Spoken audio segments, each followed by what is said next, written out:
É uma honra e um privilégio estarmos aqui para continuarmos a nossa série de mensagens que foi iniciada no domingo passado, e o tema da nossa mensagem, o tema desta série é do sonho ao destino. Do sonho ao destino, olhando para a história de José, que é filho de Jacó e está citada no livro de Gênesis a partir do capítulo de número 37, e aqui você pode ver que eu pedi para minha amiga inteligência artificial fazer uma arte, e disse assim: escreve aí o menino José e do sonho ao destino, e ele escreveu, e olha, ele soube bem direitinho, porque ele colocou lá em cima os feixes, e depois colocou ele como governador de todo o Egito. E você sabe muito bem que essa história começa em um sonho que José teve.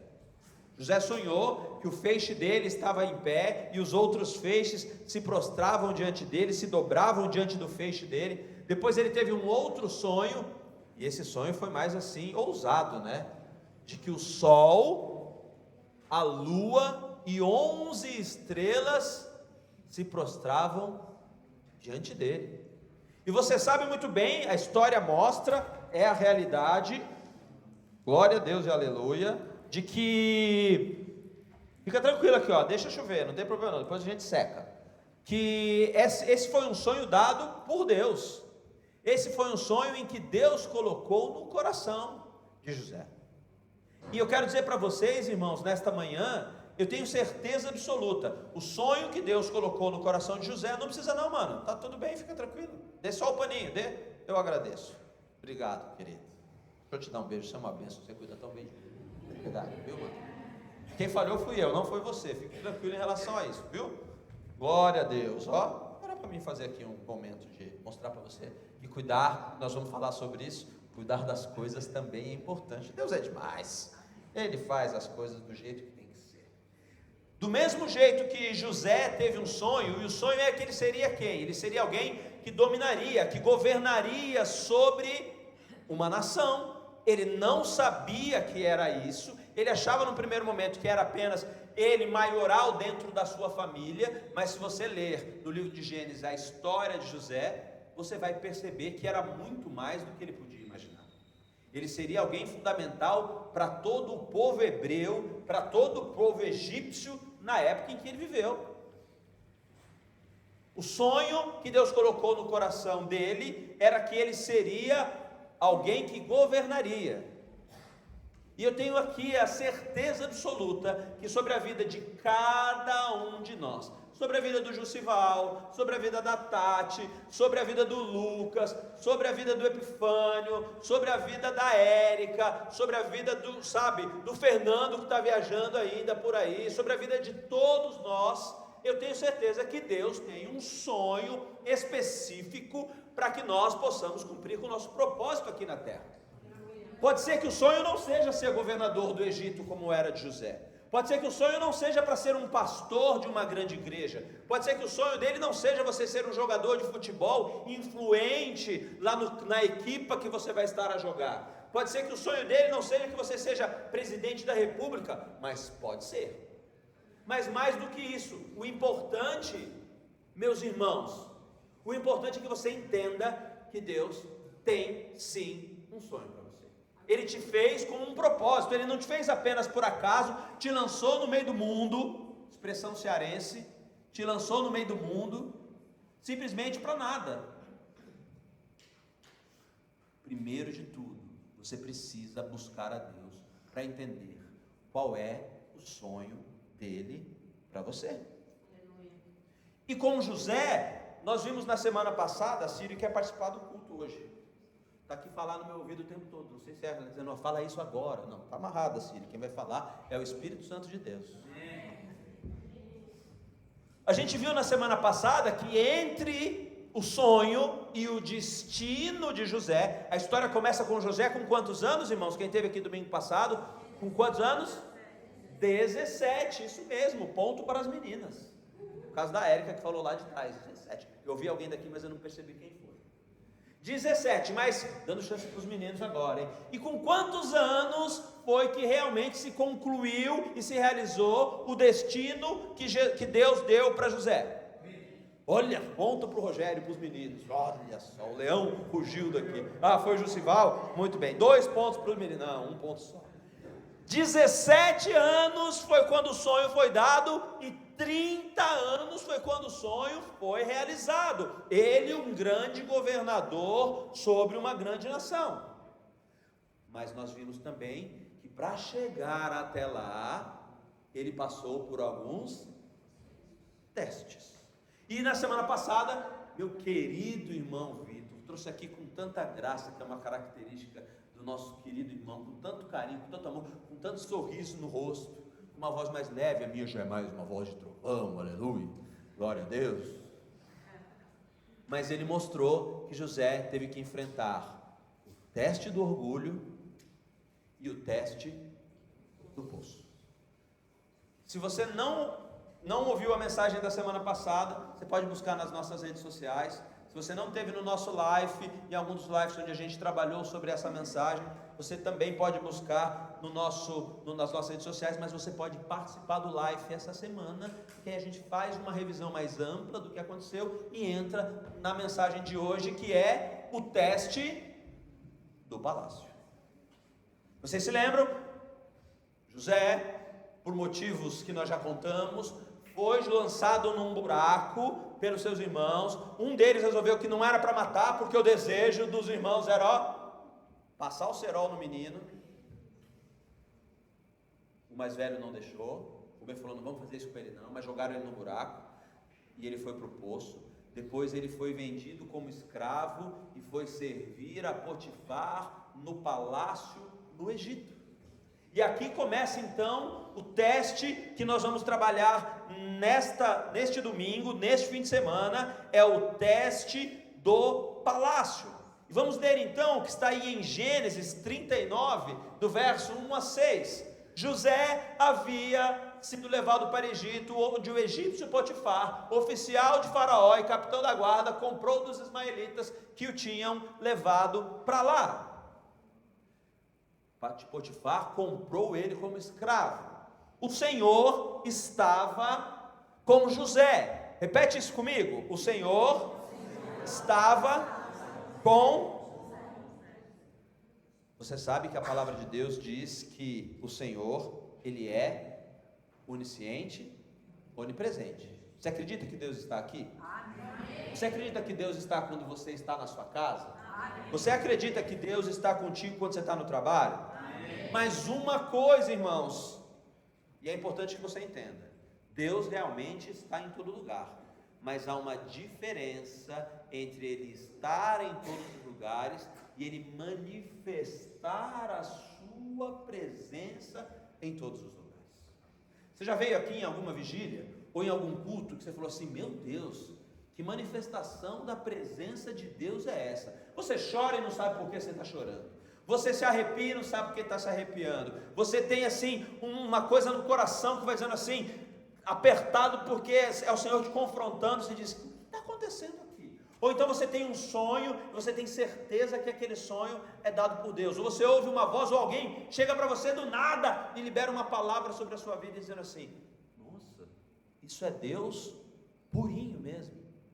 Então é importante que aqui nós temos que entender que o Senhor estava com José, de modo que este prosperou e passou a morar na casa do seu senhor egípcio. Quando este percebeu que o Senhor estava com ele e que fazia-o prosperar em tudo o que realizava, agradou-se de José.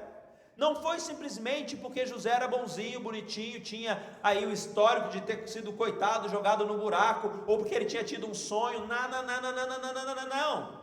Potifar se agradou de José, porque ele viu, mesmo sendo de um outro povo, mesmo tendo uma série de outros deuses, com D minúsculo, ele olhava para José e dizia: tem algo diferente nesse rapaz aí. Tudo que esse rapaz coloca a mão prospera. Então Potifar se agradou de José e tornou-o administrador dos seus bens. Potifar deixou a seu cuidado a sua casa e lhe confiou tudo o que possuía. Desde que deixou o cuidado de sua casa e todos os seus bens, o Senhor abençoou quem? A casa do egípcio, por causa de José. A bênção do Senhor estava sobre tudo o que Potifar possuía, tanto em casa como no campo. Assim, deixou ele aos cuidados de José tudo o que tinha e não se preocupava com coisa alguma, exceto com a sua própria comida. E tem um detalhe: José era atraente e de boa aparência. Irmã Cléo, pode olhar para esse rapaz que está do seu lado, essa palavra se refere a ele, viu? Em nome de Jesus, atraente e de boa aparência para você, e por isso já está grávida de novo dele, não conseguiu se controlar, glória a Deus e aleluia. Se seu marido estiver do lado, vai dar uma moral para ele também, diz: nossa, você parece com José, não é? Olha o sorriso do Wagner ali, recebendo um elogio no pé do ouvido da irmã Aline, aleluia. Irmãos, o texto mostra que o favor de Deus estava sobre José o tempo todo, mas nós precisamos entender, olha só, uma das características para ser aprovado no teste do palácio, e que José nos mostra, é que ele foi muito cuidadoso com aquilo que pertencia ao seu Senhor. Ele foi excelente no cuidar daquilo que não era dele. Irmãos, se você vê, olha só, o irmão me deu a água, eu derrubei a água, ele saiu imediatamente para correr para pegar água para secar. É um cuidado. Nós precisamos entender que se nós queremos chegar ao nosso destino, para a realização desse destino, Deus também vai nos provar e vai perceber: será que Ele é cuidadoso o suficiente com aquilo que eu confiar a Ele, mesmo não sendo dele, para que eu possa entregar aquilo que eu tenho a entregar? A palavra de Deus diz que devemos ser fiel no pouco, para que o Senhor nos coloque sobre muito. Então a mensagem de hoje começa dizendo para você o seguinte: para ser aprovado no teste do palácio, José precisou cuidar daquilo que era dele, e que era muito pouquinho. Ele era escravo, provavelmente ele tinha a roupa do corpo e mais nada, um cantinho para dormir, nem se sabe de que jeito, mas ele tinha muito sob as suas mãos, sob a responsabilidade das suas mãos, de cuidado com o que era do seu Senhor. Olha o texto de Colossenses, põe na tela, por favor.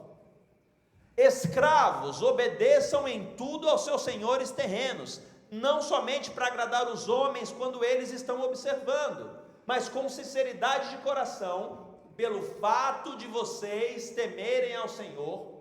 Repete, vamos ler a igreja inteira, o versículo 23, 3, vai, 1, 2, 3, tudo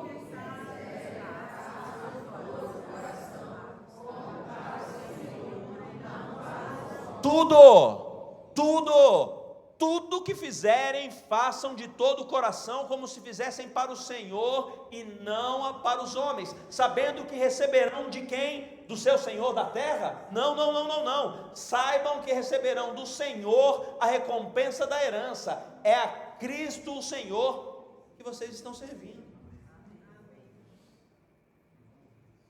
Quem cometer injustiça receberá de volta injustiça, e não haverá exceção para ninguém.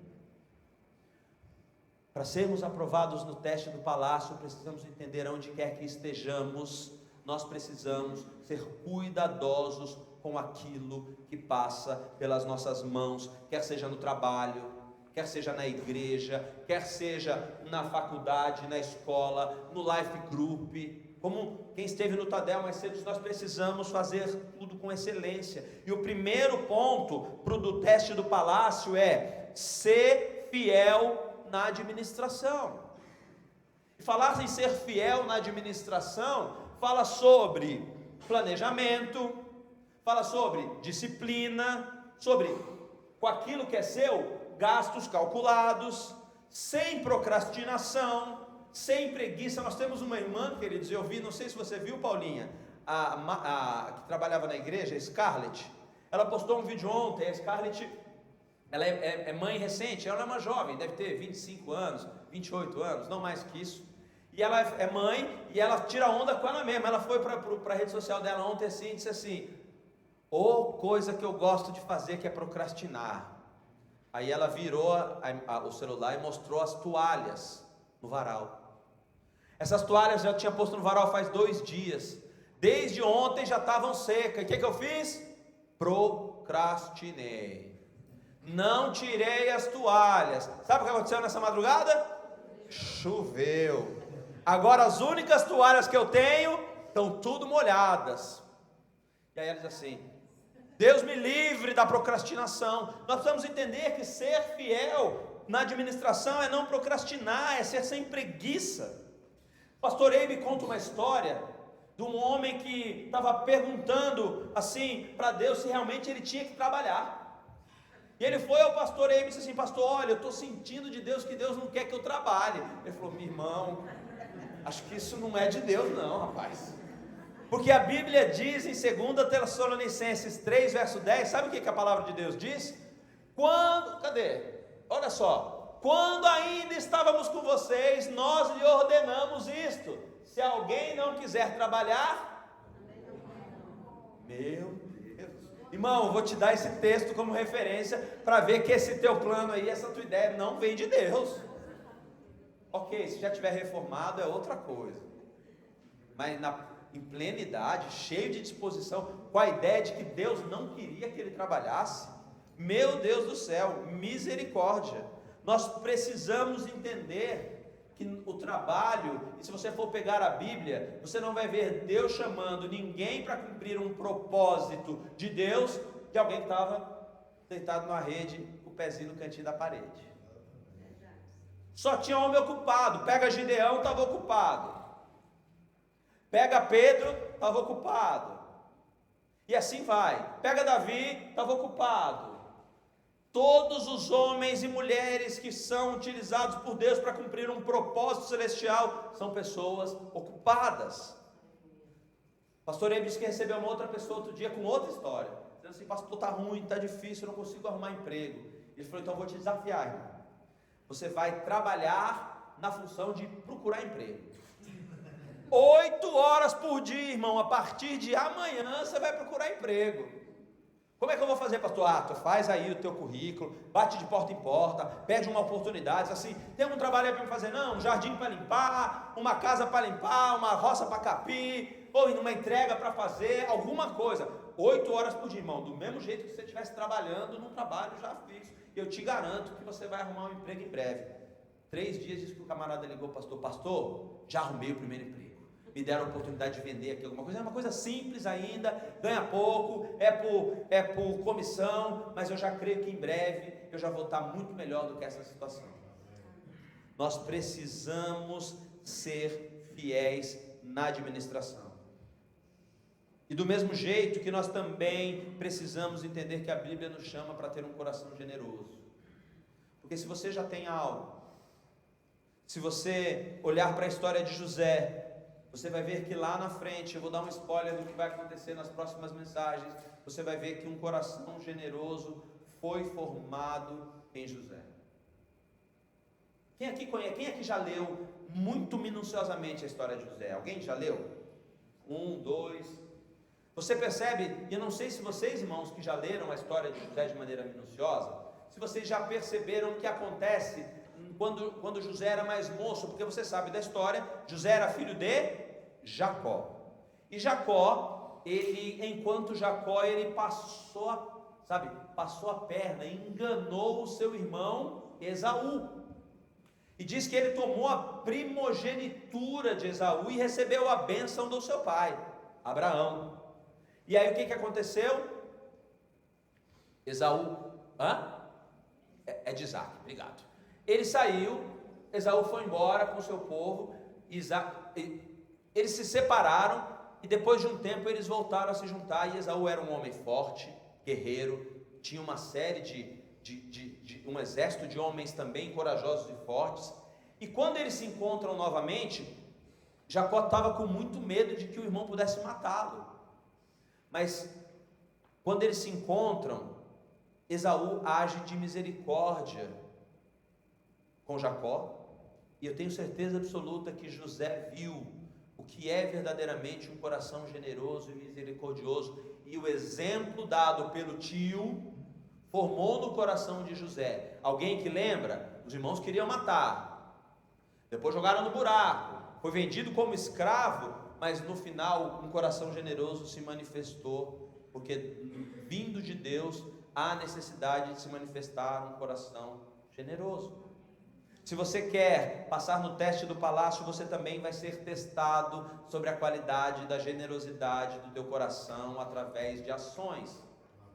Qual foi a última vez, irmão, que você, de fato, expressou generosidade com ações? Qual foi a última vez que você ajudou alguém, quer seja com um recurso, com um alimento, com o seu tempo, com uma palavra? Porque muitas vezes nós nos colocamos numa posição de que se comigo está tudo bem, o outro. Essa noite eu não sei porque eu acordei 2:30 da manhã, e por acaso eu fui ver que horas era, e tinha um alerta no meu celular de que os Estados Unidos havia atacado o Irã. Eu não vou entrar aqui no mérito de se alguém está certo ou se alguém está errado. O mérito que eu vou dizer é que, infelizmente, quando um ataca o outro, quando o outro ataca um, quando um ameaça o outro, quando um fala em guerra, quando um solta uma bomba, quando o outro solta um míssil, gente inocente, infelizmente, tem perdido sua vida. E o meu coração, se meu coração se vê indiferente a isso, eu posso dizer para vocês, o que será que vai fazer se você não consegue ter algo movido no teu coração, numa situação catastrófica como a que nós temos visto? Ok, a Bíblia diz que isso iria acontecer. Mas ainda assim, se eu fico indiferente a isso, será que eu também não estou diferente da pessoa que está do nosso lado? Nós precisamos, para chegarmos ao nosso destino, nós precisamos entender que Deus quer encontrar em nós um coração generoso. Nós também precisamos entender que, sem passar por esses processos, nós não vamos chegar lá. Primeiro ponto, então, do teste do palácio é ser fiel na administração, mas o segundo, e nós vamos ver isso com clareza, porque José, diferente do teste do orgulho, onde ele foi reprovado e precisou passar, porque se lembra, eu perguntei no live essa semana, o que acontece quando eu quero passar, por exemplo, de não condutor, eu não tenho uma carta de condução, para ter uma carta de condução, qual é o momento chave decisivo que vai levar você para o outro patamar? É um teste, é a prova.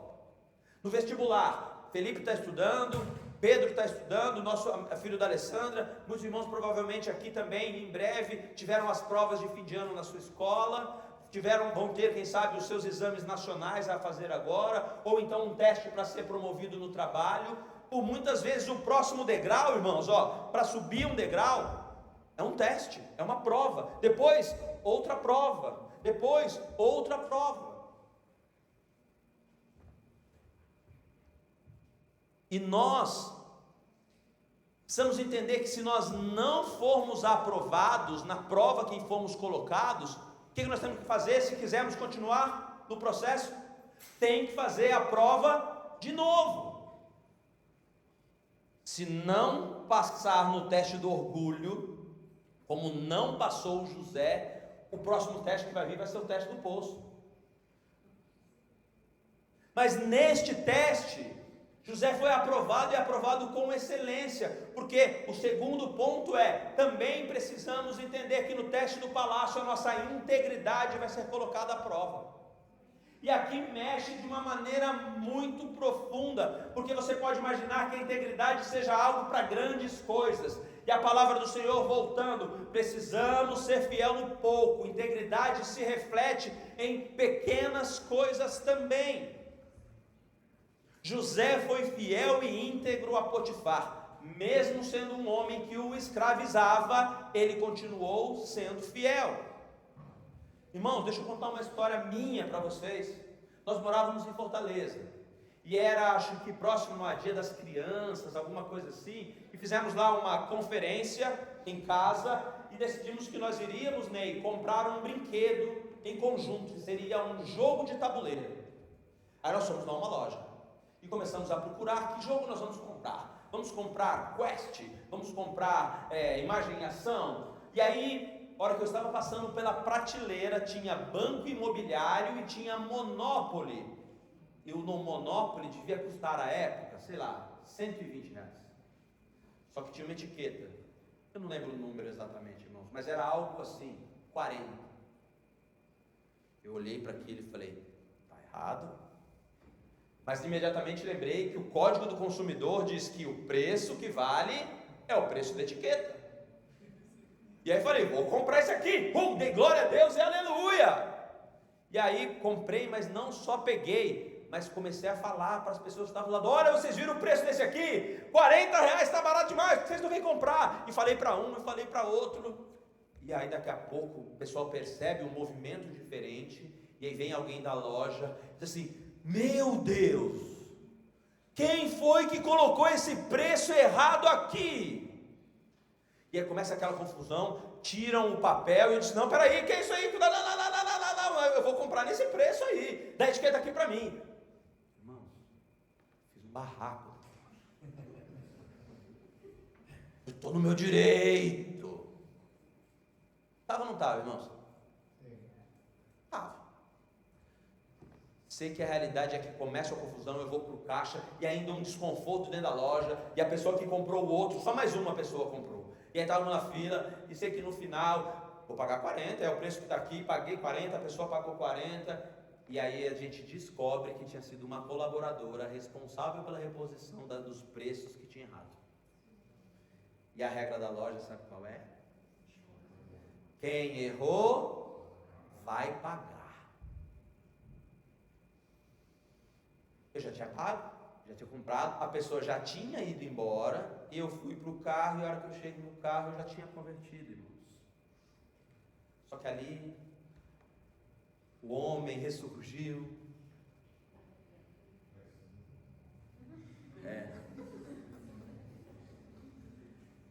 E a hora que eu entro no carro, a Paulinha estava comigo, as crianças, eu disse assim, Deus disse assim que eu estou completamente errado, eu não podia ter feito isso. Vamos voltar lá e vamos pagar a diferença do preço, porque essa mulher não pode ficar responsabilizada por isso. A gente voltou, a loja já estava fechada. Era sábado, finalzinho, fechava 2 horas, era uma loja de rua. A gente vai almoçar primeiro, né? Para que a gente voltou, a loja estava fechada. Domingo fechada, segunda eu não pude ir, terça eu não pude ir, quarta eu fui lá. Cheguei na loja, quando eu cheguei, eu disse, olá, boa tarde, tudo bem? Vocês estão lembrados de mim? Sabe qual foi a cara do outro lado? Ah, como estamos lembrados de você! Como não, Senhor? Eu disse, eu sou aquele, que comprou o Monopoly, fez uma confusão. Não falaram isso? Sim, só foi o que comprou o Monopoly, não foi? Eu ainda só assim nos bastidores baixinho, e ajudou outra pessoa também a comprar. Disse, isso, fui eu mesmo que comprei o Monopoly. Eu queria saber, aquela moça que por acaso errou, ela está por aí, eu queria conversar com ela. Aí a menina disse, tá sim, ela está lá embaixo agora, porque ela está fazendo uma rifa entre os colaboradores, porque ela não tem o dinheiro para pagar a diferença, ela está fazendo uma rifa para poder juntar o dinheiro e pagar. Eu disse, eu posso falar com ela? Eu não sei se ela vai querer falar contigo, não. Não, por favor, eu vim aqui realmente para falar com ela. Aí ela chamou, eu falei, olha, eu vim aqui porque aquele dia eu fiz isso e Deus me incomodou e falou que era para mim vir aqui pagar a diferença. Essa mulher deu um pulo e disse, glória a Deus, minhas orações foram respondidas, aleluia. E aí eu disse sim, mas tem mais um detalhe. Ela falou, qual? Eu vim pagar a diferença do meu, mas Deus disse que eu tinha que pagar a diferença do outro, que eu também incentivei a comprar. Irmãos, eu estou contando isso aqui para vocês, porque olha, eu vou dizer, eu tenho o privilégio de hoje estar aqui, mas eu sou das pessoas mais falhas que vocês podem imaginar. Quem anda perto de mim, e a minha esposa, essa é a principal, sabe o quanto eu preciso de Jesus na minha vida. Mas se tem algo que Deus transformou, o dia que eu entreguei a minha vida para Ele, foi: o que é meu, mas o que não é meu, eu não vou tocar em hipótese nenhuma.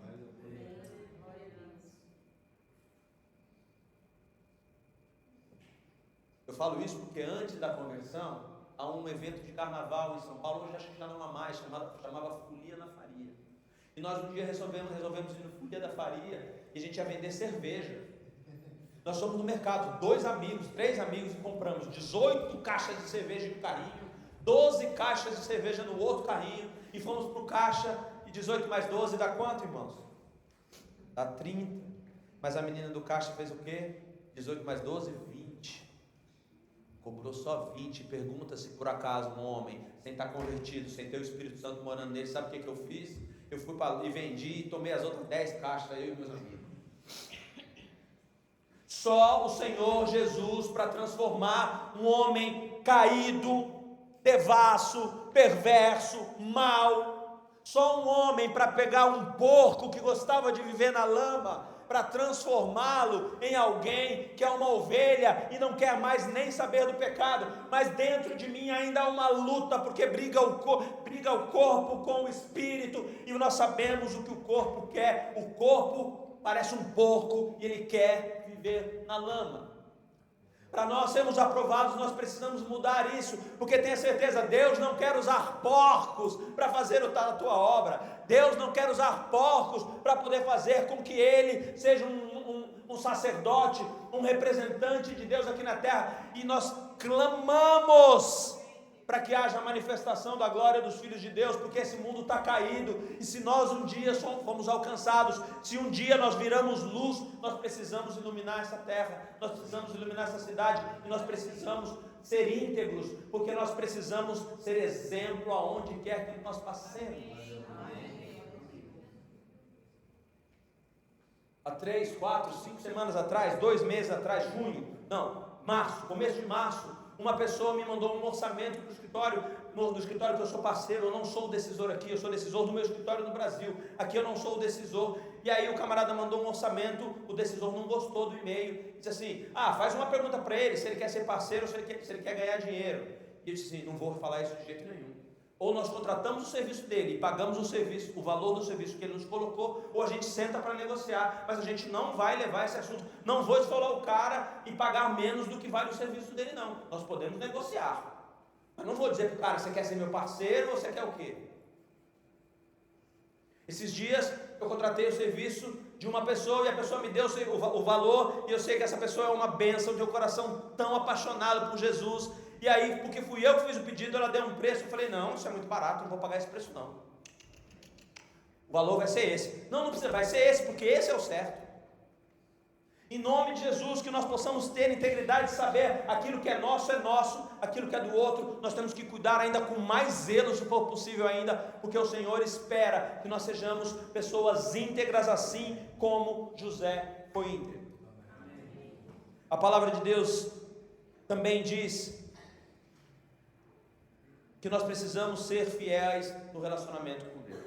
Mas antes de entrar nisso, há uma outra história para falar sobre integridade, irmãos. Vocês já devem ter ouvido a história, que é uma metáfora, uma parábola, não é uma história que eu creio que tenha sido real, mas diz que havia um reinado, o rei faleceu e o príncipe precisava assumir a coroa, mas ele só podia assumir se ele fosse casado. E aqui tem a história, uma imagem que demonstra essa metáfora.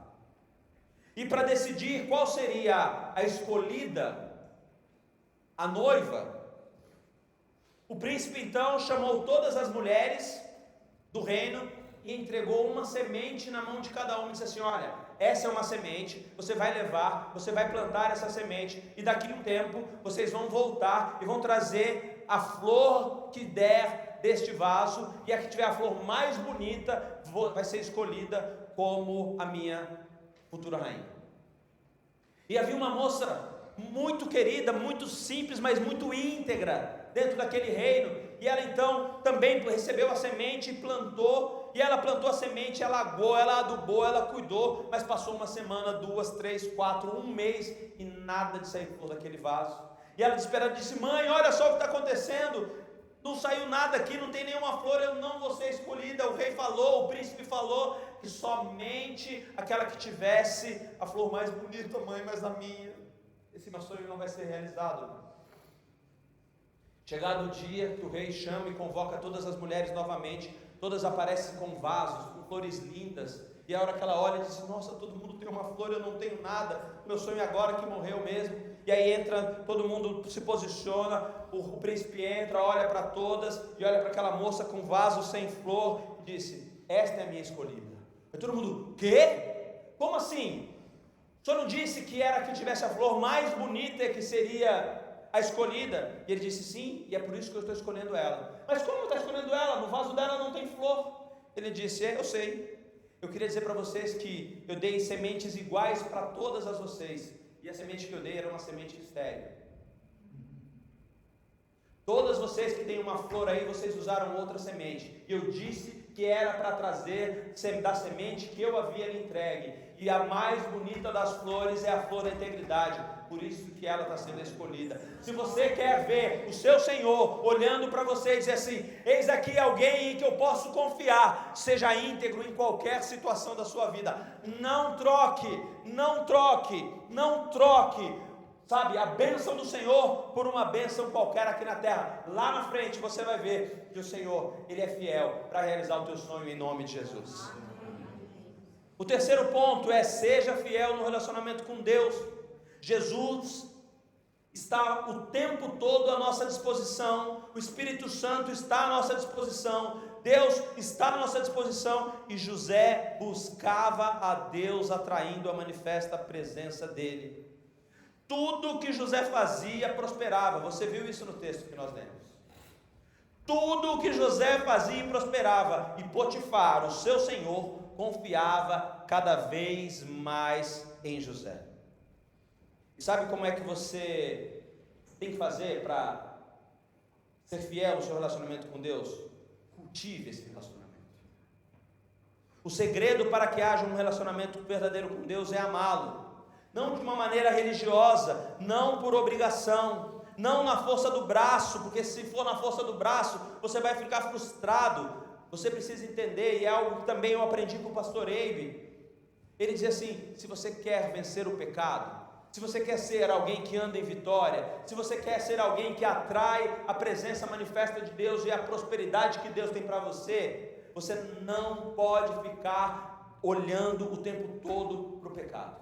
Imagina que o pecado está lá, as trevas estão lá, irmão, não tem nada a ver com vocês, tá? Está lá, e aqui está a presença de Deus dentro do aquário dessa bateria, mas ele vai se manifestar e vai sair daí para a gente também. E a parada é que muitas vezes você fica aqui, ó, brigando com o pecado, dizendo não pecado, não pornografia, não mentira, não dureza de coração, não, e você fica brigando, ao invés de você ficar fazendo isso, brigando contra o pecado, porque na força do braço nós não conseguimos. O segredo é você vir para cá e dizer: Senhor, eu te amo tanto, Senhor, você é tão especial, Senhor, me enche, Senhor, deixa eu ler a tua palavra, Senhor, eu oro e apresento a minha vida. Ó Senhor, como é bom estar nos seus atos, é adorar o Senhor, eu te louvarei. E você, quando você busca incessantemente e busca de todo o coração, a palavra de Deus diz: me buscar e vai me achar quando me buscares de todo o coração. Quando você perceber que ao invés de ficar lutando contra o pecado, você precisa aqui, ó, se encher de Deus e cultivar esse relacionamento, quando menos você perceber, o pecado vai embora. Lembra daquela mulher que Jesus encontrou no poço, e ele diz assim: se eu te der a água que eu tenho, nunca mais você terá sede? A sede daquela mulher representada pela água naquele momento, muitas vezes é representado aqui pelo pecado que às vezes a gente ainda precisa, pelo comportamento que a gente diz assim: eu ainda gosto tanto disso. E a parada é: busque da fonte que jorra água viva, e você não vai ter mais sede, você não vai precisar mais daquilo, e assim você vai poder verificar que obedecer a Deus é o melhor caminho. Porque olha só, vê se tem essa frase aqui, ó: obediência é o fruto natural. Não está aí? Mas ouve então: obediência é o fruto natural de um coração apaixonado por Deus. É alguém apaixonado por Deus que obedece. É alguém apaixonado por Deus que consegue vencer. E aí, dentro desse processo, a gente tem os resultados da obediência. Isaías 1,19 diz que nós vamos comer o melhor dessa terra. Se vocês estiverem dispostos a obedecer, comerão os melhores frutos dessa terra. Quando a criança vai para a escola, ela aprende o abecedário. Como é? A, B, C, D. Quando nós convertemos ao Senhor, nós aprendemos um outro abecedário, que é obedecer. Nós precisamos aprender que isto é a grande virada para cumprirmos com o teste do palácio. Amar o Senhor, e a partir desse momento, porque eu amo, eu obedeço. E não é tentar obedecer na força dos nossos braços. E o Senhor está disposto a nos entregar isso. O teste do palácio, você vence sendo fiel na administração, fiel na integridade e fiel no relacionamento com Deus. Mas para encerrar, eu quero dizer para vocês que ele também passou por um outro teste, dentro do palácio, que é o teste da pureza. Nós ouvimos do irmão Vitor no domingo passado uma frase, e eu quero repetir ela aqui, ó. O nosso caráter é a base do nosso destino. Nunca nós vamos conseguir alcançar um destino que não esteja alinhado com o nosso caráter. E caráter não é só aquilo que a gente faz na frente de outras pessoas. Caráter não é só como eu respeito a minha esposa quando ela está comigo. Não é só como eu trato os meus filhos quando eu estou na igreja. Caráter é algo que está com você o tempo todo. Quer alguém esteja percebendo, quer alguém esteja vendo, quer ninguém esteja vendo. Irmãos, a praia esses dias está lotada. Eu fui à praia, a Paulinha foi o primeiro e eu fui depois. Eu estava um pouco cansado e falei, vai na frente, daqui a pouco eu chego. Aí depois eu levei água, eu cheguei na praia, pisei na areia. De repente levanta uma mulher, só com a parte de baixo da roupa. Nossa, ela parecia era forte. Eu disse, Senhor Santo Jesus, logo hoje, nem cheguei, já começa o negócio com ele, desse jeito. E aí eu lembro da história que nós ouvimos um dia do irmão, que toda vez que ele encontrava uma tentação dessa no caminho, ele dizia assim, ele saía assim, né? Só pela cruz, Senhor, eu estou na cruz com o Senhor, me salva, porque nós precisamos entender que há uma luta da carne contra o Espírito, está lá em Gálatas capítulo 5, no verso 17, pois a carne deseja o quê? A carne deseja o que é contrário ao Espírito, e o Espírito deseja o que é contrário à carne. Eles estão em conflito um com o outro, de modo que vocês não fazem o que desejam. Um dos maiores desafios do ser humano, quer seja homem, quer seja mulher, pode ser que na maioria das mulheres esse seja um desafio um pouco menor, mas eu posso dizer que vocês também não estão livres disso. Irmãos, homens, a primeira coisa, nós temos que admitir, nós precisamos vigiar nessa área. É fato. Mas, irmãs, pode ser que você também precise vigiar nessa área. E se você já venceu, glória a Deus, aleluia. Mas dentro desse processo, a parada é muito difícil. Por que a Bíblia mostra essa história na história de José? Por que ele faz questão de mostrar dentro de tantos? E se nós fôssemos levar essa palavra em todo o pé da letra, nós teríamos pelo menos 10 testes. Não sei se nós vamos ministrar sobre os 10. O pastor volta depois de amanhã e a gente vai ver quais são os temas que nós vamos colocar nas duas mensagens das próximas semanas. Mas a realidade é, por que vocês acham que a história de José mostra ele sendo assediado por uma mulher e tendo que vencer e resistir, inclusive porque ele era fiel ao seu chefe, cuidava de todas as coisas, cuidava da dispensa, cuidava do dinheiro, cuidava do patrimônio, mas ainda vem uma prova que a mulher de Potifar se insinua para ele. Por que será? É porque esta é uma área muito sensível, e eu quero afirmar aqui para vocês, dizendo que é muito difícil alguém que não consiga resistir, alguém que tenha problemas nessa área, conseguir de fato ser íntegro em outras áreas. Será que é todos os casos? Não, pode ser que não. Mas olha só, essa porta aberta, ela abre a possibilidade de dizer assim, eu já estou danado nessa mesmo, então tem o pé na jaca em outras áreas, qual é o problema? A realidade é que, se permitirmos qualquer concessão na área da impureza sexual, colocaremos em risco o destino que Deus nos deu. Nós temos 18 anos convertidos, 2008, 17 anos. Eu falhei em muitas áreas depois que eu me converti, mas nessa área, para a honra e para a glória do Senhor, eu consegui ser alguém que se transformou verdadeiramente em fiel a Deus. Porque antes disso eu não era. Eu não falo isso com orgulho, eu falo isso como exemplo que a nossa vida mudou, e mudou de uma maneira ampla, porque para mim essa é uma base. Se você não consegue segurar isso aí dentro do zíper da tua calça, irmão, se você não consegue segurar o seu olho, a tua mente, o teu pensamento, eu posso dizer que a base do seu caráter ainda não está pronta para receber aquilo que Deus tem para a tua vida. Eita, é duro, hoje agora parece que aquele pastor americano, o Ben-Hur, não é o Ben-Hur, mas é por aí, irmãos. Precisa entender que você precisa vigiar nessa área, e José passou de primeira no teste da pureza. O texto de Gênesis diz claramente isso. Olha só a imagem que a gente tem aí, põe lá. E depois de certo tempo, a mulher do seu senhor começou a cobiçá-lo e o convidou: venha, deite-se comigo. Mas ele se recusou e lhe disse: meu senhor não se preocupa com nenhuma coisa alguma na casa dele gera preocupação para o meu senhor, e tudo que tem deixou os meus cuidados. Ninguém desta casa está acima de mim, e ele nada me negou, a não ser a senhora, porque é a mulher dele. Como poderia eu cometer algo tão perverso? Olha a frase de José: como poderia eu cometer algo tão perverso? E não é só pecar contra Potifar, olha só o final, e pecar contra Deus. Ele diz aqui que se ele fizesse isso, ele não estava só desonrando Potifar, ele estava desonrando a Deus. E eu posso afirmar para você, gente, é uma das áreas onde eu mais tive revelação sobre a importância do tema sexualidade.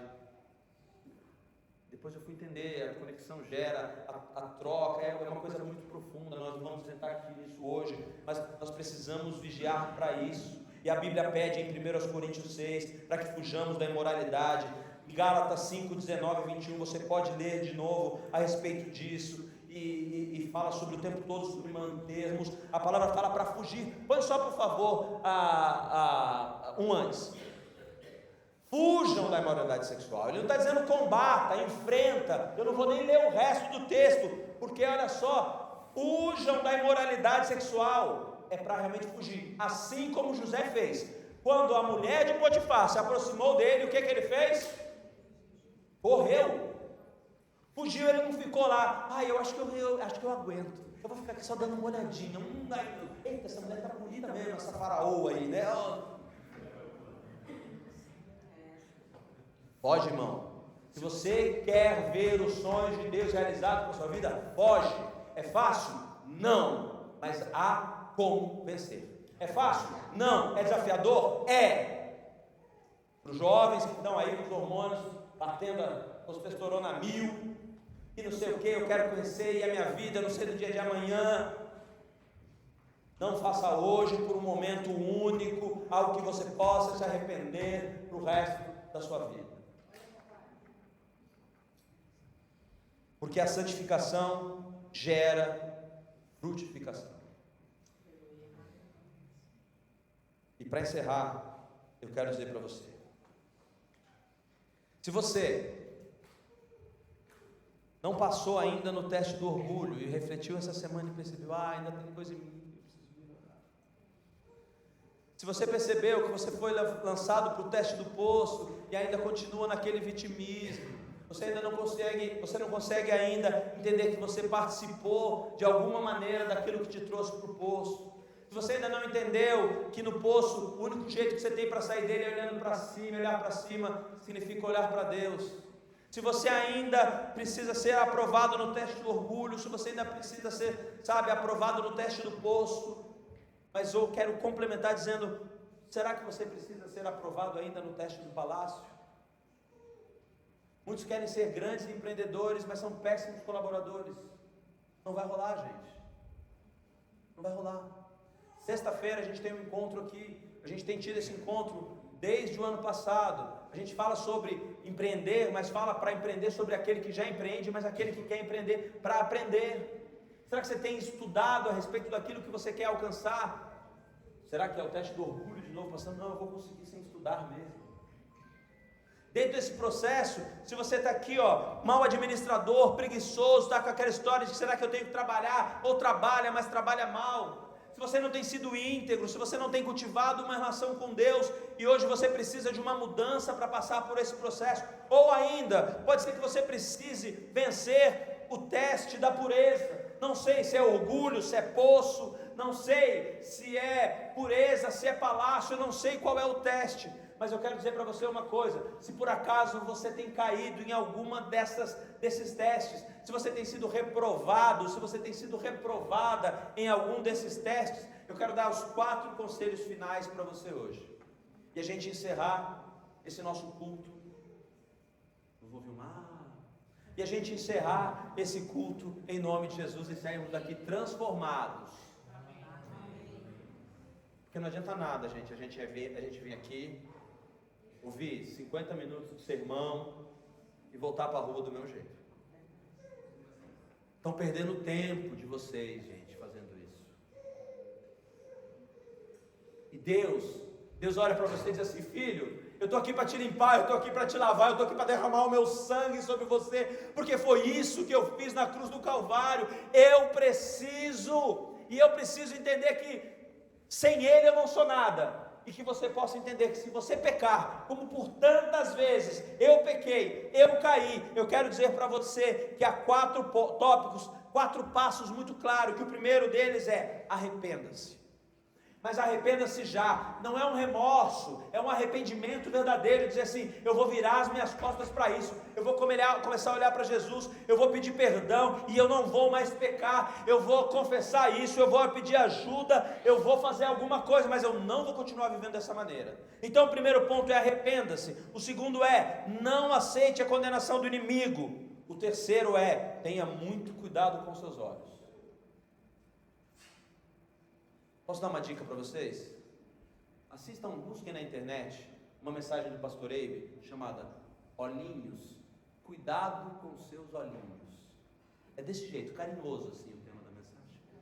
Cuidado com seus olhinhos. Tenha muito cuidado com seus olhos. E 4, peça ajuda para uma liderança espiritual, seja transparente e receba oração. Queria convidar vocês para ficarem de pé.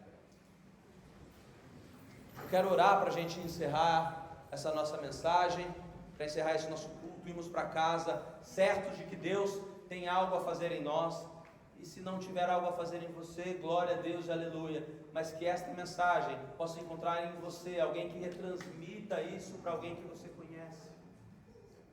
Em nome de Jesus, que hoje nós possamos, enquanto esse louvor começa a tocar, que a gente possa fazer aqui um tempo de oração, e lembrando de arrepender-nos, lembrar de que eu preciso, em nome de Jesus, não aceitar a condenação do inimigo, ter cuidado e ainda hoje, se possível, ou essa semana, pedir ajuda, procurar alguém, confessar o pecado para ser perdoado e sarado em nome de Jesus.